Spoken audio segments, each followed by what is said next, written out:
is up? What is up? Welcome back, everybody. Boxing Voice Radio, another episode. Ringwalk Danny in the building, and I'm joined with the 2022 Trainer of the Year, Bob Santos. Bob, what's going on, man? Everything's good, man. Just glad to be here. Glad to be here. Man, first and foremost, congratulations. This is the first time we've had you on the show since the announcement of your Trainer of the Year. I'm sure all the hard work feels like it's paid off in a way now. It's hasn't gone unnoticed. It's being recognized. Yeah. It's been a long road, a lot of decades to get to this point, but we're here now, and we're thankful for all the hard work we put in, and the proof is in the pudding, and we got the job done this year, big time. Now, looking back on it, 2022, obviously, you walk out of the year with Trainer of the Year, but when you look back on the year as a whole, what is your biggest outtake on 2022? You know, the upsets, the hard work. It was like no other year, obviously, and opportunity met hard work, and usually when things like that happen, it's a recipe for success, and that's what happened for us, obviously, with Alberto Puello, Hector Garcia, Carlos Adames. I mean, there were some great wins, and we have a lot of other guys in our stable that are coming up that had some great wins. Kevin Brown and the Perot brothers, the two heavyweight Olympians. So we did a lot more than just Alberto Puello, Carlos Adames, and Hector Garcia. We had a lot of wins with a lot of guys, and a You lot got of Mini upsets. Pac-Man, too. We got Mini Pac-Man too, and so it was a lot of guys. A lot of guys deserve the credit, their hard work and determination. Now, obviously, the hard work got recognized, but the show continues. The show never stops. You started off the year with a bang, big fight, Tank, and Hector Luis Garcia. It was a fight that I'm gonna be honest with you. I thought it was in a way, a win-win for Hector, right? Because if he pulled it off, biggest upset in boxing. And if he didn't, I was happy that he still gets to keep his title, since he moved up to 35 to take on that challenge. I'm like, he's still going to be world champion, still going to be able to get paid like a world champion and get world champion opportunities. So, take us back on that night. I was in the building. I made a last minute trip to DC. I was in the building, and we spoke briefly after the fight in the hotel. But take us back to that night, January 7th. Obviously, we came in with the mindset that we were going to win. It was no song and dance show. These guys just hyping up the fight. No, we really believed we were going to win that fight. We had a tremendous training camp. And I said it, and I'll say it again. I thought Hector was the most technical fighter he had fought up until that point. That said, it was a competitive fight. I thought we were having our best round in the 8th round going into that fight. I thought it was a dead heat. Could have been 4-3 either way. Hector was giving tremendous account of himself. And 8th round, we started off really, really well. In the 7th round, I believed I looked over, and if you look at the tape, Tank's asking Calvin, "Hey, what round is this?" And he wasn't too sure yet. They finally got back to him and says, "Hey, Tank, we're in the 7th round." Tank even said himself, like, "Damn, 7th round." So we were pushing him pretty good at that point. 8th round starts. I thought we were having our best round. Obviously, the fisticuffs happened, outside the ring. For whatever reason, the referee stopped the fight. Like in all sports, especially in professional prize fighting, momentum's a mother effer. And, to Tank's credit, he took charge from that point. He took, the momentum swing, and he did what he had to do. And that's the greatness of Gervonta Davis. He's got the punching power. He's got that great equalizer. Caught Hector with a great shot, and, the rest is history. Now, what was your thoughts on the whole, the ref stopping the fight for the fight in the crowd? Like, usually, I've only seen, Fan Man actually hit the ring. You get what I'm saying? So they had to stop it. But yo, there's plenty of fights, especially any card in California. There's bound to be at least one fight in the crowd. And I don't know. It was DC. I know DC typically doesn't get big fights, but what was your thoughts on that choice for the refs to stop it? Well, obviously, he should. In hindsight, everybody's 2020. He's human. They're referees. They make mistakes.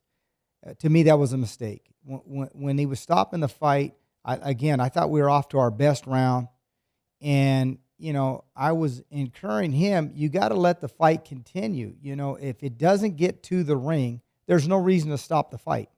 For whatever reason, he stopped it. You give a guy like Gervonta Davis, in a sense, a timeout in the middle of the ring, who's a puncher like that. You give him a little bit of wind, oxygen, just and that. I mean, we've seen what happened. But he never should have stopped the fight. But he's human. People make mistakes. I think he made a mistake. I think he got caught up in the situation. But he never should have stopped that fight. And you don't let what's going on outside the ring determine what's going on inside the ring unless it makes its way to the ring itself. And then both fighters could get hurt, Right. jeopardized. You're not sure what's going on. But for a couple guys pushing outside the ring, it never should have happened. But, that being said, again, Gervonta's a tremendous puncher. He's not only that, he's a great boxer. So who knows? Maybe he catches Hector in the 10th round, the 11th round. We've seen what he did with my guy, with Mario Barrios in the 11th round. So, again, he could change the fight on a dime. You got to have almost a perfect fight to beat him. So we would have still had, I think they stopped it in the 9th. We'd have had to go 3 more rounds. And who knows, maybe he would have caught Hector in the 10th, the 11th, and the 12th. But it definitely changed the momentum of the fight. No two ways about that. Now, obviously, we see finally the big announcement. It was kind of announced before the Hector fight, but things are finalized now. Tank, Ryan Garcia. It seems like April 22nd is going to be a very expensive night to be in Las Vegas. Just what are your thoughts on the fight? You obviously have no dog in the race, if you will, but being trainer of the year and just being who you are, expert in your own right of the sport, how do you see that fight play out? I've said it many times. I favored Gervonta Davis in the fight. Now, come Sunday morning, am I going to be shocked like, oh, wow, Ryan Garcia pulled it off? No, because obviously, he has good hand speed, right? And good timing. He can punch. He's long. He's big. He's rangy. So there's no doubt about it that he can pull off and win that fight. But I favor Tank. I think Tank's got more layers to him. Tank's been in more, per se, major fights. Absolutely. And that's a factor. So I don't care what anybody says. You can have a lot of amateur fights. You could be a world champion. But till you get on that stage of real professional prize fighting, right? And it's got to go through your mind, these things. Hey, I beat this guy. These things are going through these guys' heads. Don't think it's not, because they're human, right? I beat this guy. You get a little more tense. The heartbeat is a little faster in those fights with 20,000 people screaming, going nuts, and your life is going to change dramatically. Right. So you got to handle all those things. And people say, oh, until you've done it, until you've been in those major pay-per-views, it's even like a coach. Oh, I'm a great coach. Hey, until your butt's been in the hot seat and you got to guide that corner, you don't know what you're going to do. You don't know how you're going to determine it, and you don't know until you've been there. So I think Tank's been in those situations. Ryan hasn't, not to that degree. That's going to factor in. And then I also think Tank's punching power, and I think his ring IQ. Let me ask you this, Bob.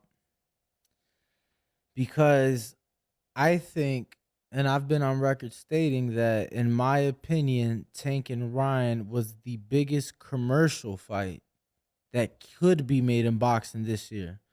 I don't think it's bigger than Arrow and Bud in terms of significance and in terms of competitiveness. I think, but I think that Tank and Ryan are stars in their own right. And I think that this one's going to reach masses. And we've seen, the resale Tickets are ridiculous for this fight. But I have to ask you because people are starting to question Gervonta when all these things are coming out with the stipulations, catch weight, and a rehydration clause. Something that I have never seen actually happen in a fight. It was supposed to happen in the Conor Ben Chris Eubank fight, but that fight never came to. So, what are your thoughts on it? Because I'm not gonna lie, I find it a little eyebrow raising. Well, I And agree. and why would Oscar and Bernard allow Ryan to sign something like that? You know, I agree with you from the standpoint of not just boxing, the star power that Gervonta brings, what Ryan brings, to the layman. It's going to be at another level. There's no two ways about that. And I think competitively, um, it's going to be much more competitive than people think. I just think, like I said, Gervonta has a higher ring IQ, definitely a huge puncher. But Ryan, with his athleticism, and don't, I worked with Joe Goosen for many, many years. Don't underestimate Joe Goosen and the game plan that he may be able to come up with. So, that's a lot of years of experience, and what they're going to be able to come up with. Now, in terms of the catch weights and stipulations, in all sports, right? And I'm a huge sports guy. My brother's a college football coach. Like I've said before, my family's huge into sports. My What cousin, college? he's coaching at a junior college right now up in the Okay, Bay Area. nice. And but anyway, that said, um, my cousin fought in the '56 Olympics. My family's been in sports. That's all we live for, right? And so that said, when you look at baseball, you look at Yankee Stadium, there's a reason that right field is so short, right? You got a lot of lefties in there. And that's why it's home field advantage. So yeah, regardless of the sport, or, you look at college football and people don't realize, hey, guess what? When you're the faster predominant team, the grass is cut a little shorter. When they know the faster team's coming in, all of a sudden the groundskeeper, the grass is just a little longer, might be a little bit more slippery or wet. Hey, that we did the best we could. It is what it is in sports. And at the end of the day, that's why you have negotiations, right? absolutely. You have negotiations, Absolutely. and you should have competent people around you that are looking out for your best interest.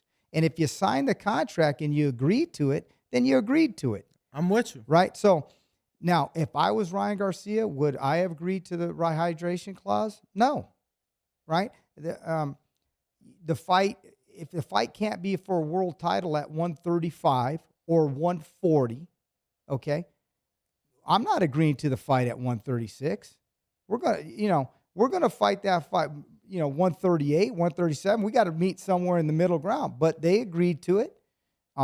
Obviously, they still feel confident that they're going to win this fight with those stipulations, and we'll see how it plays out. Now they're rolling the dice. Maybe it plays out in their favor. Maybe because Ryan, you could look at it this way. He could rehydrate, and I've seen cases of this, though, too, where I've had fighters where we fought against guys, and it's worked out in my favor where the guy rehydrated so much, and we were able to impose our will on a guy and win the fight. But I've also had cases where it backfires on you, where the guy's a little sluggish, you know what I mean? He's not getting punches off as much. He over-rehydrated. Who knows? Maybe Ryan not being able to rehydrate to what he normally does. It may play a factor in him where the speed is going to be a little bit more. It's going to be a little bit more comparable. He's going to be able to get that left hook grenade off, more times than not, and maybe catch him. So it may work out in their favor. Now, let me ask you this, because some people, we actually, Ness and I were talking about this on the show yesterday. Some people feel that Ryan his experience is being overlooked. We've never seen him in the ring with the world champion, but he has 225 amateur fights. And some people feel like, that should be spoke about. I kind of feel like we only hear about the amateur experience if they went to the Olympics. That's just the bottom line, because the amateurs was for a pro so long ago that it's like, why are we talking about it now? Boxing is a sport of what have you done for me lately? Do you think that those 225 amateur fights for Ryan should be spoke about more and considered more? Or do you think, nah, that was a minute ago. This is a pro game, totally different? It's totally different. You know, the amateurs to me is a sport. Professional prize fighting, it's the hurt business. There's no two ways about it. The gloves are smaller. You're in there to do damage. It's not just a little point system for 3 and 4 rounds. But that said, again, it does play a role. The more amateur fights you have, usually the more comfortable you are inside the ring. Not always. Sometimes it could work, against you. You see a lot of quality amateurs or even Olympic amateurs. They don't turn out to be good pros because they developed a style that is so conducive to the amateurs. Now it doesn't transcend to the pros. So, I guess you could take that with a wash. But I think it does help to have a good amateur pedigree. I think it does help to have good amateur experience for the most part. Rule of thumb. But that said, I think what we're underestimating is Ryan Garcia being in those gyms in Southern California. I'm sure some of the sparring sessions that he's had over the years, was probably even more comparable than what he even got in these amateur That's fights. what I said. I think that's going to be a big factor. I said, I think sparring these days gets looked at in a higher regard, in a sense, more so than what you accomplish in the amateurs, because it's the pro game. You sparring other pros, other world champions versus the amateurs. Yes, the amateur maybe ended up becoming a world champion, but it was just so long ago that it's like it doesn't really get mentioned too much. But I don't want to sit on this topic too much. Definitely want to get into some of your other guys. I saw Carlos Adames in the gym the other day. I know he has a fight with J Rock coming up in June. Mm-hmm. What other guys do you have that are in camp? Puello, obviously, he has a Rolly fight. Yeah, we have Alberto Puello, and he'll be getting ready for May 13th fight with Rolly. We have Elijah Garcia. He's going to be with us. He's going to be fighting on Showbox, April 7th. We got the Perot brothers, obviously. I got Danier Perot. He's going to be fighting again March 24th. We got the Black Capino, DJ Zamora. He's going to be going on the undercard of Benavides and Plant. We got the Barrientos brothers. They should be getting ready to rock and roll here either April 8th or they may get pushed to the 13th on the Puello card. We're not sure. Louis DeCubas Jr. obviously will make that assessment and that judgment along with Al Heyman, obviously. And so, yeah, we've got quite a few guys. And we got Kevin Brown should be coming back, making a big fight. Should put him in the top 10 in his third pro fight in May. I like him a lot. He's one of the few guys that beat Iglesias and beat Andy Cruz in the amateurs, and he's got a great pedigree. I know you've seen him over there. Didn't get to see him spar, but we had him over there to work with Shakur Stevenson. So he should be getting ready to spar tonight with Gervonta Davis. So it's funny how this sport is. Obviously, you compete. You want to go against the best, but at the end of the day, for the most part, professionalism, Calvin Ford, Gervonta Davis. I'm actually, like I said, going to have the Barrientos twins sparring him, helping him for his fight with Ryan Garcia. And also Kevin Brown should be there tonight. Should be some great sparring. So a lot of those guys, and it just shows the professionalism of everybody. Shit, Bob, I might have to keep the shirt on and roll in with you this evening. I ain't got no plans. Let's go. You brought up Perot, right? Yeah. I don't want to mispronounce Mm-hmm. the Perot brothers. Mm-hmm. Which one can we bring up? Because they getting some good work. One of them is getting some good work. Yeah, but, very fortunate.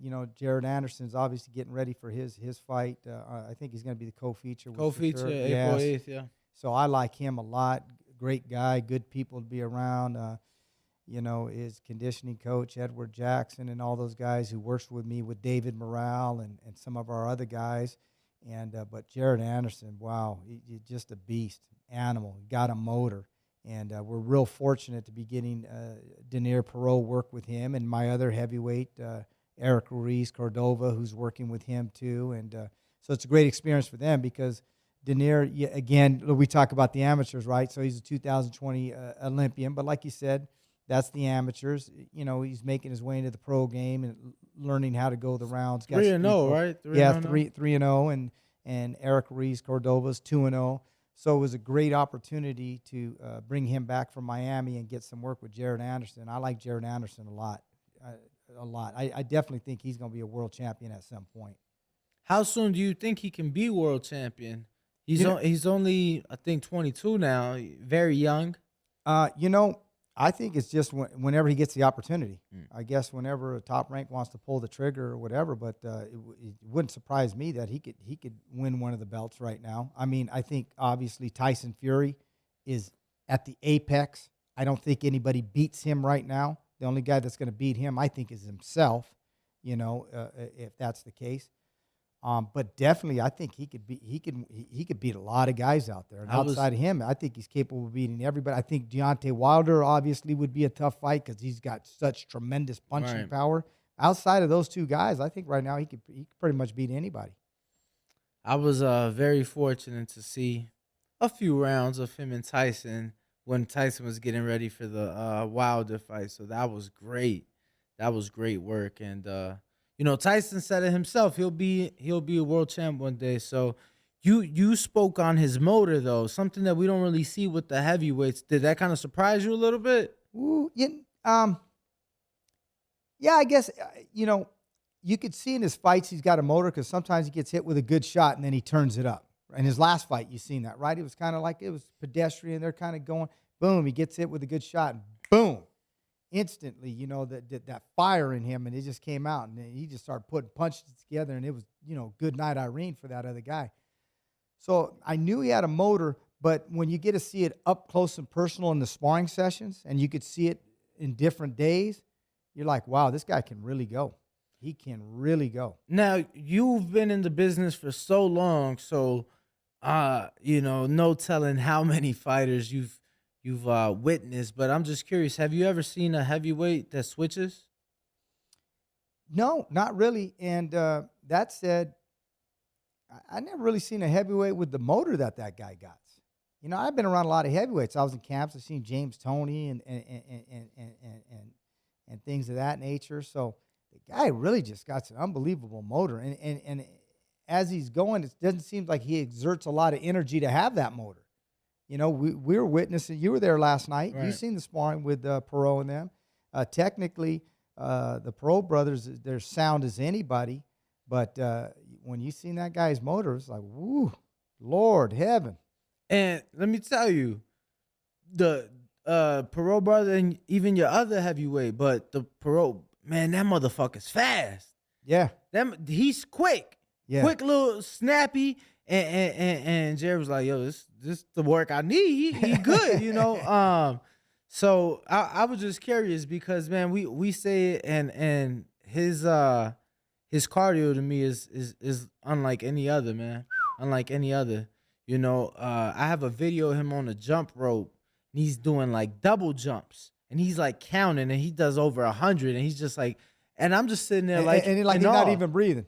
Bro, he's talking to you, talking shit to you as he's doing it. It's unbelievable. Oh, yeah, he was having conversation with me in the sparring session. Oh, Bob, I appreciate this. He's coming over by the corner and said, Bob, I appreciate this. I said, you're welcome, Jared. You're welcome. And they do, obviously, 4-minute rounds, 30-second breaks. So it's some long, intense. Well, my guys weren't up to speed with that one. You're right. We're up to 3 minutes. We're 3 minutes. I said, let's start with the 3. He just got off the plane from Miami last week. Yeah, that was last week. Yeah, and then we moved it up to 4. And I said, oh, boy, you got to keep up with this guy, man.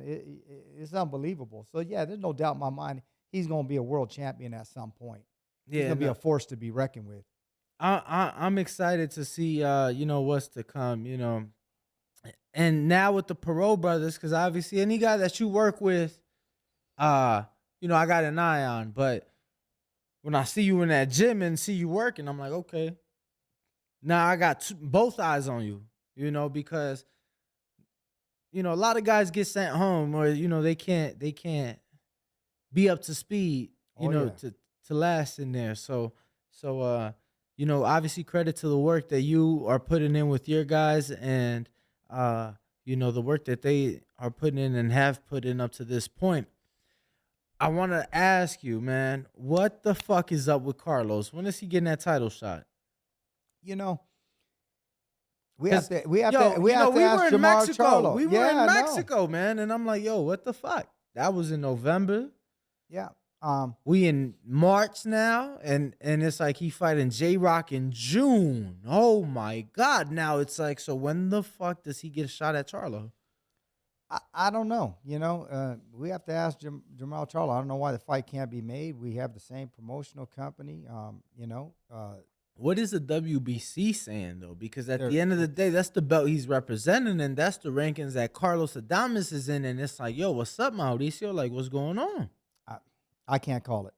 I can't call it. Maybe there's something going on there more than meets the eye. Is he with I Louis don't know. too? Yeah. Louis de Cuba? Yeah, he is. And obviously Al advises him, and so I can't call it. I don't understand what's going on with there. That's a fight that should be made, needs to be made, but maybe from their standpoint, their perspective, you look at the common opponent. That's not the be all and the tell all, but if you look at the common opponent in Montiel, and you look at what we did with Montiel, and you look at what he did with Montiel, I guess he's in no rush to get in the ring with somebody like Carlos Adames, and maybe I can't blame them, but at the end of the day, something got to give. Yeah, though. you got. That's what I'm saying. At the end of the day, something got to give. Like, when's the last time we saw him in the ring? Oh, I think it's got to be going on 2 years now, And yo, I'm not shitting on the guy in the sense. I'm not saying he's a bad. I'm not saying nothing. But yo, something has to fucking give. Yeah. Yo, they did it to Keith Thurman, made him champion emeritus. What the fuck is up? Like, give Carlos an opportunity. Yeah, I'm with you on that. I like I said, I can't call it. I think Charlo's a great fighter, but you got to fight, and you got to fight the best. Hector Garcia, we wanted to be the best. We got to fight Gervonta Davis. These are the fights you got to fight if you want to have a great legacy, right? If you want to have that great legacy, you got to go down and say, this is the guy, bing, bing, bing, and prove that greatness. Do you want to end up being a pay-per-view fighter? Do you want to be a guy that transcends, not just boxing, but just to the average Joe who's out there working hard, construction, wants to have a beer after Friday and says, man, you know what? I want to see that Jamal Charlo. Right? Those are the type of fights you need to do to get those people behind you. And it's not happening. Let me ask you this. May 13th, Alberto Puello defends his 140-pound title against Rolly Romero. I was hearing about that fight, I would say, at least 2-3 months before it was announced. Mm-hmm. So much so that I'm like, yo, I don't know if this shit's happening because I've been hearing about it for a while. Did you know it was gonna be announced the day it was announced? Yeah, I knew it was gonna happen. And with how much notice did you know we're gonna announce the fight on this day? I knew for a while. I knew for a while. We got Puello out here from the Dominican Republic. We already started prepping early for the fight, and so we had a good indicator. I mean, nothing was signed, nothing was set in stone, but we had a good indicator that this is what the networks wanted. This is the direction that they were going to go. They were talking a little bit. We were talking about Russell, right? So that's who we thought we were going to fight and prepare for. For whatever reason, it didn't go that direction. Yo, he fighting Kent Cruz. Yeah. Let me repeat that again, Bob. He is fighting. Am I saying his name right? Hold on. I got the schedule right here. Hold on. Yes, he is fighting Kent Cruz. Yeah. So on y'all undercard that day. Yeah, I know. So let me tell you something. I do this for a living. 100%. Now, I'm not the best at what I do, but I think I do all right. You're pretty damn good, Danny. We're looking at this studio right now. You're doing pretty damn good. This is probably one of the nicest podcasts I've ever seen. Baseball, basketball, football, hockey, well, you name it. Shout out to Blue Wire. Shout out to Blue Wire. But I say that to say, I ain't never seen Kent Cruz fight, Bob. That's you and me both. Oh, wow. Okay. So I don't feel bad. I don't feel bad. And no disrespect to Cruz. I don't know. Maybe he's the next Roberto Duran. I don't know. We'll see. Time will tell. But as of this point, yeah, I haven't seen anything of him. But no disrespect to him. I respect any guy that climbs into the ring and laces them up. You got to have respect for any guy that does that. But as to this point, I haven't heard about him. He ain't the next. He got 3 draws in his last 5 fights. He's coming off back-to-back draws to Enrique Gogoki. Okay. Maybe those draws were in Thailand where we were supposed to go with Eric Rosa. We're gonna get to that. We're gonna get to that. We're gonna get to that on you real quick. We're gonna get to that. Yeah, we're gonna get to that. We're gonna get to that.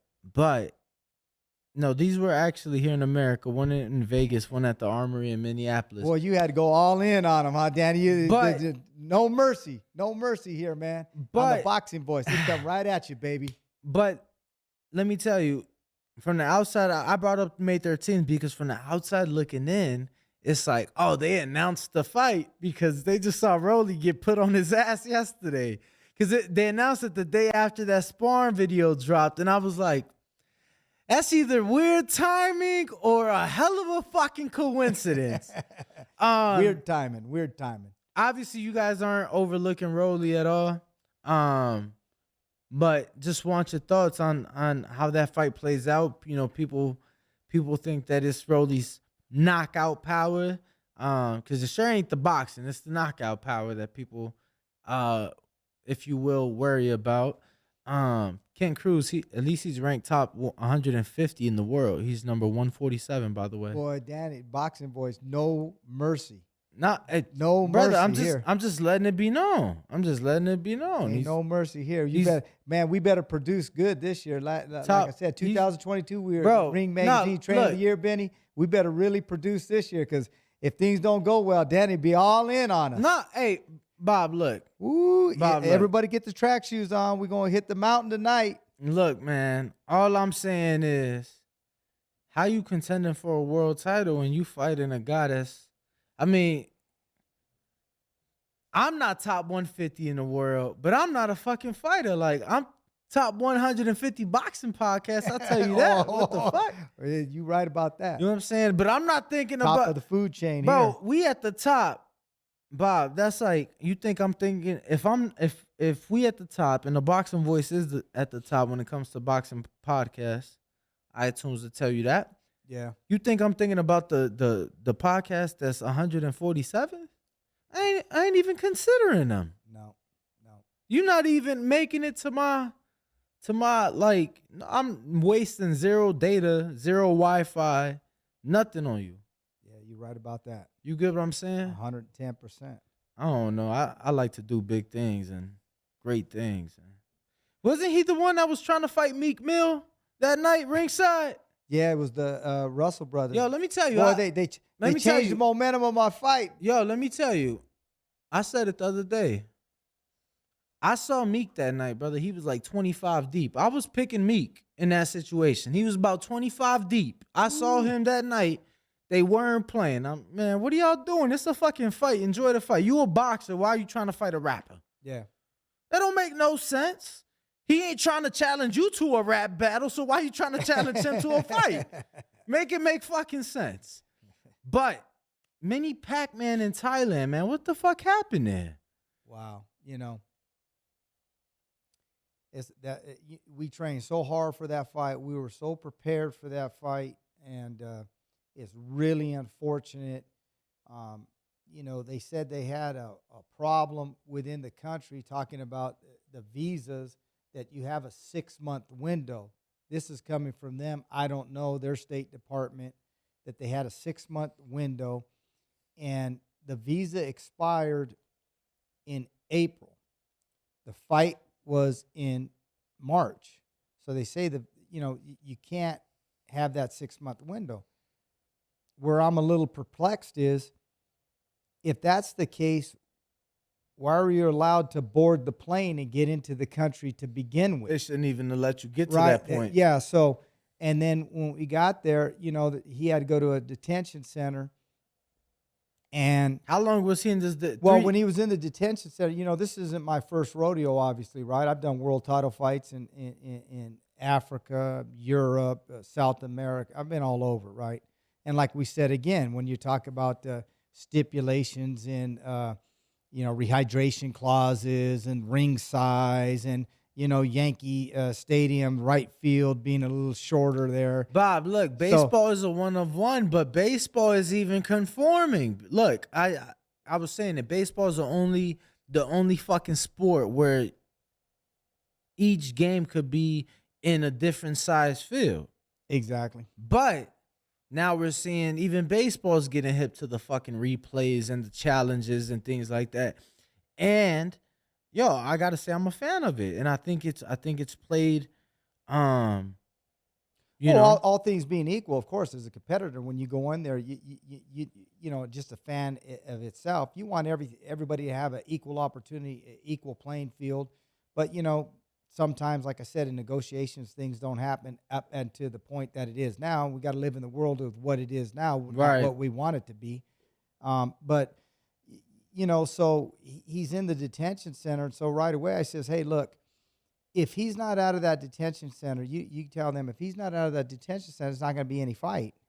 And lo and behold, an hour later, now he's let out of the detention center. So now you got to start saying to yourself, if you got that much control of what's going on in the situation here, this is a bad situation. Right, it's a bad situation. Yeah, this is a bad situation. No, look, man. Fight didn't go through, and it's probably a good thing it didn't. Well, it's probably a good thing they didn't. It didn't, and I'm gonna tell you why. Because it seems to me that they was trying to pull some funny shit from the jump. Well, like I said, when you get there and you say he goes to a detention center, and then I say, well, look, if you guys don't get him out of there, like now, there's no fight. Hour later, he's out of there. At that point, as a team, we got to come together collectively and say, hey.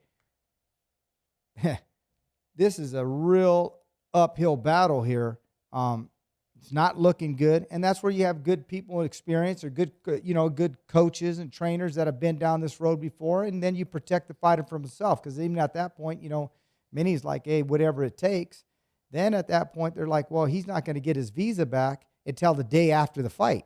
So now they want to force him into the fight, and then you could have your visa back. So I mean, they had a lot of funky things going on, and it didn't happen. And we'll prepare him and get ready in the United States or so forth, or in a neutral ground in a different country, and we'll see what happens. So is that fight still? Are you guys still looking to make that fight? Well, definitely, that's the guy that we wanted to fight. Right, he was the longest reigning champion in boxing right now. He's the longest reigning champion in boxing, and I think that's the fight that can catapult many. You know what I mean? Beating the longest reigning champion in boxing. And then he could come over here, fight in the United States and stuff like that, and make a name for himself, because it's very difficult to do in those weight classes, as you well know. Absolutely. No.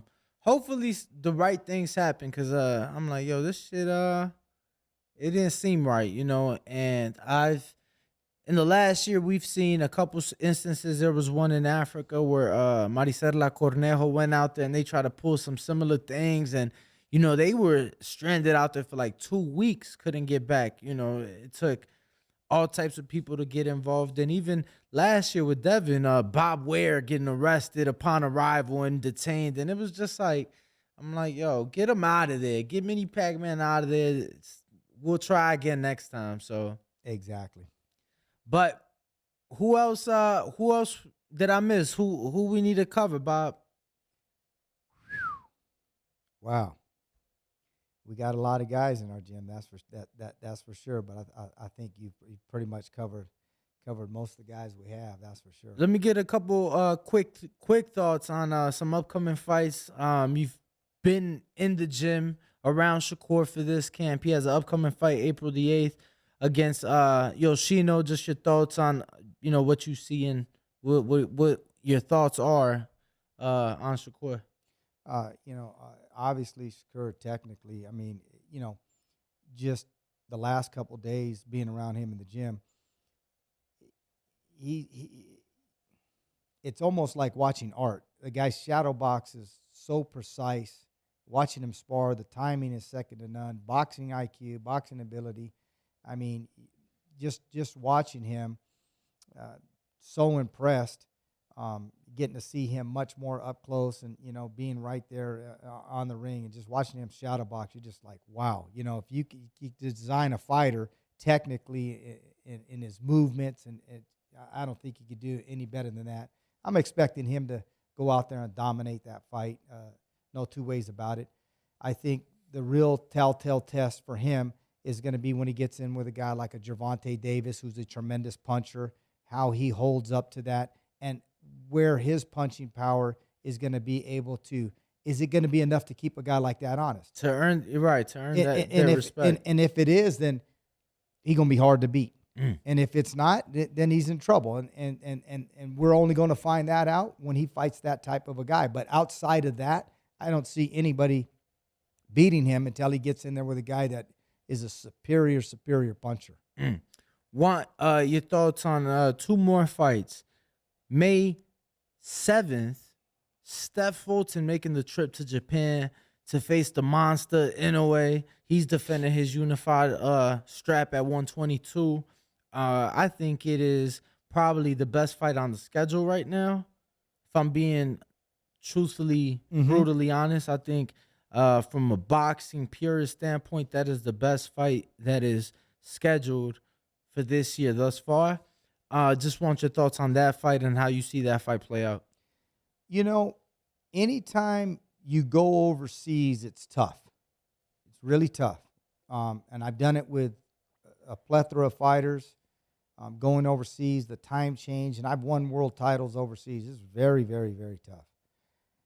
I'm going to go out on a limb here. I like Stevie Fulton in that fight. Let's go. Me too, Bob. I like Stevie Fulton on the Bob. fight. So I like him in that fight, and I'd like it much more if it was in the United States with the time zone. So he's got an uphill battle, obviously, from the standpoint of going into a foreign country. The time change, the food is different. You're not in your comfort zone. But I like him. I think he's going to win that fight. And maybe I'm wrong, but we'll see how it plays out. Yeah, we'll see how it plays out. But no, I'm with you. I think Steph Fulton is going to be a bit much. And be quite frank with you, he's a true 122 pounder. Sure, and true 122 pounder, and he's talented. And he's talented. No, I mean he's a hell of a boxer. Yeah. Hell of a boxer. And when it comes to in a way, started his career at 108. So it's like, how many divisions are you? You know what I'm saying? So now you're fighting a true 122, and I'm one of those guys, Bob. I'm one of those guys that say he skipped over 112 when Chocolatito was there, Gallo Estrada was there, Cuadras was there, Soren Bisa was there. So I don't want to hear that shit. Yeah. We ain't seen him against the top of the top. Yeah. No, we have not. No. And I know exactly what you're talking about, and it's always great to talk to somebody like yourself that really knows the sport and puts that kind of time and effort, not to just know Tyson Fury, Deontay Wilder, Floyd Mayweather. That's why it's great to come in here and just give me goosebumps, man. To just to be around true boxing people like yourself. And but again, I like Stevie Fulton in that fight. I agree with you. I'm with you. And I appreciate it, Bob. Shit, I'm sitting in front of the trainer of the year, so it's definitely an honor and a pleasure for me. But last not least, certainly not least, May 20th. Devin Haney, Vasyl Lomachenko seems like all but official. ESPN pay-per-view. What are your thoughts on that one? I got Devin Haney. I think he's too long. Good ring IQ. I like Lomachenko. Great fighter. What he's done, speaks volumes. But I think he's a little too small for a guy like Devin Haney. I think, even in his absolute prime, it would have been a tall task with Devin Haney. Devin Haney is a very smart fighter.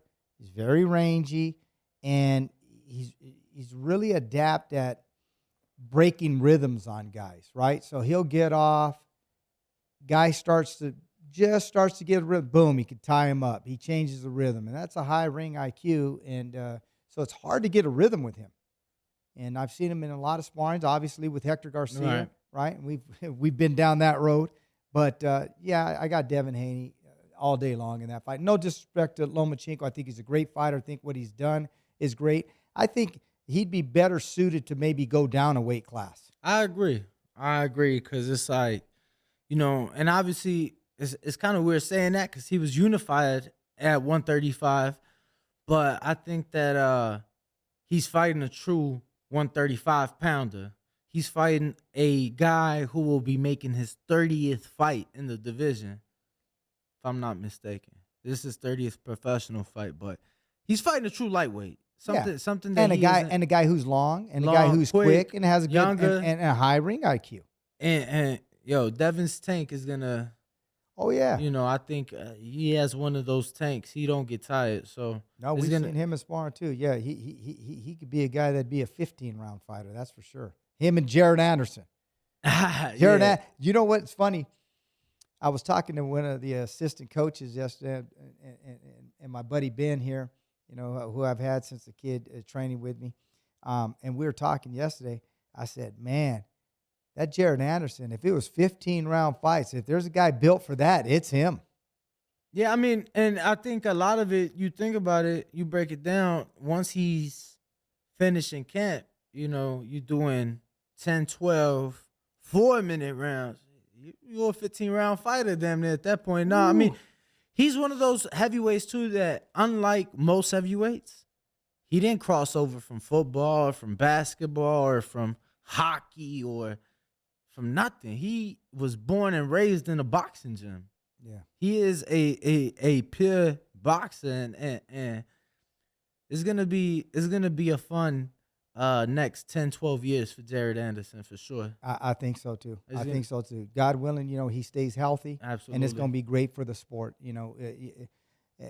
No disrespect to any other nations, races. Obviously, my mom's from Puerto Rico, so on and so forth. My wife's Mexican, and so we love all the races. But it's great when you have an American heavyweight, because we live here in this country, and it's always great when you have an American heavyweight. And no disrespect to my Cubans and things like that. It just brings a different kind of aura to the sport. I totally agree. And so it would be great for the sport to have an American heavyweight, ascend to the top again. No, I totally agree, and I know I've spoke to individuals like Brad Goodman and Evan Korn from Top Rank, and it is confirmed that as long as he come out healthy, he's main eventing his next fight, and I think he is so close from title contention that the sky's the limit. The sky's the limit. He really is a big ass baby. Yeah, that's exactly what he is. He's so young, so much in store for him. I said last one, but one more fight I want your thoughts in. Now I don't want to fuck up his name, but it's my boy that you guys fought, that Puello fought for the title at 140. Oh, Batirov? Him and Kenny Sims. How you see that fight play out? Rumors has it that that's what's next. The way I see that fight is Kenny Sims is a superior boxer. No two ways about it. And I keep everything 100. I never bullshit.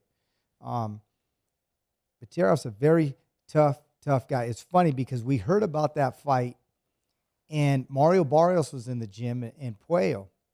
And I said, man, I hear they're talking about, Batirov and Kenny Sims. And I looked at the Barrios and I says, our Russian. And he says, yeah, our Russian. Because, that guy puts you through the fire, right? I mean, I was there. I was there for the Barrios. He doesn't stop. That was on the Earl and Sean Porter undercard in LA. I remember that fight. So if Sims has enough power to keep him honest, I like Sims in that fight. Question is, does he have enough power to keep that guy honest? Because he's coming, and you better have something to keep him off of you, because that's the type of fight. Even when you win, you say to yourself, "Oh my God, never have us fight that guy again." Oh man, he'll put you through the fire. There's no two ways about that. So that's a great fight stylistically. You got totally two contrasting styles.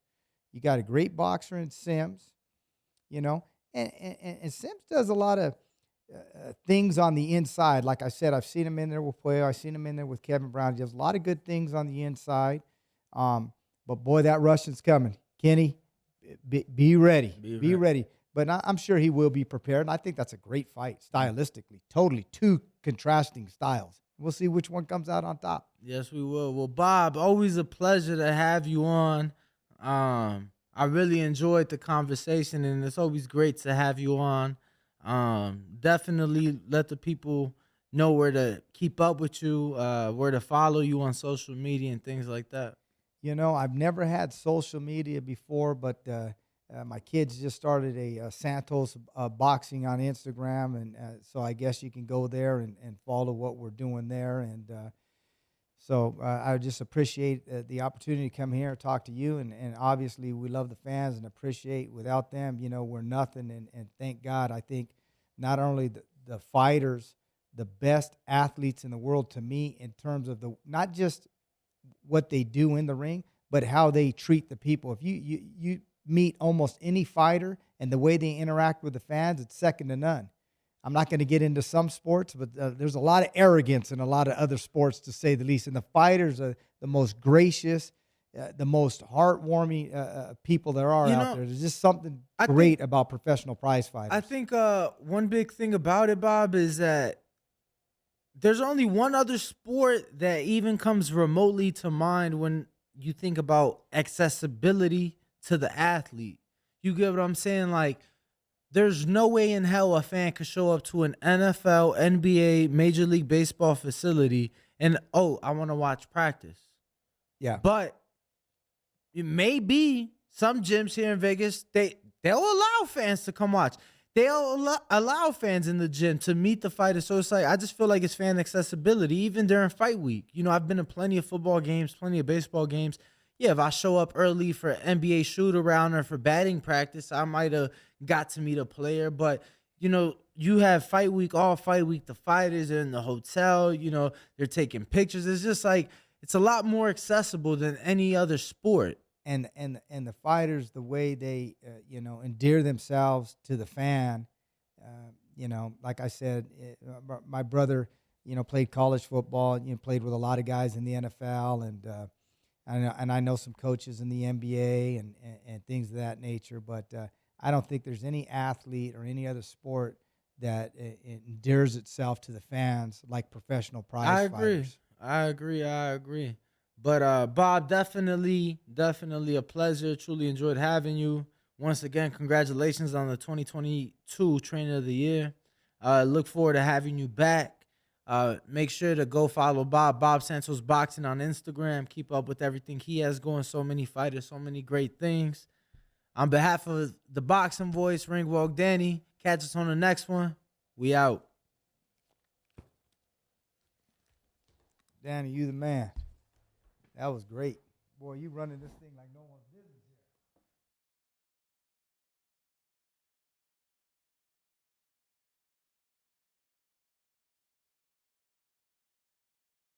here. What up, YouTube family? Don't forget to hit that like button. Subscribe to the YouTube channel. Help us get to that 1 million subscribers. We're on the road to 1 million. And obviously, we have other great content on our Patreon channel. So since this video is over, head on over to our Patreon and check out all the exclusive content, or right here on our YouTube members.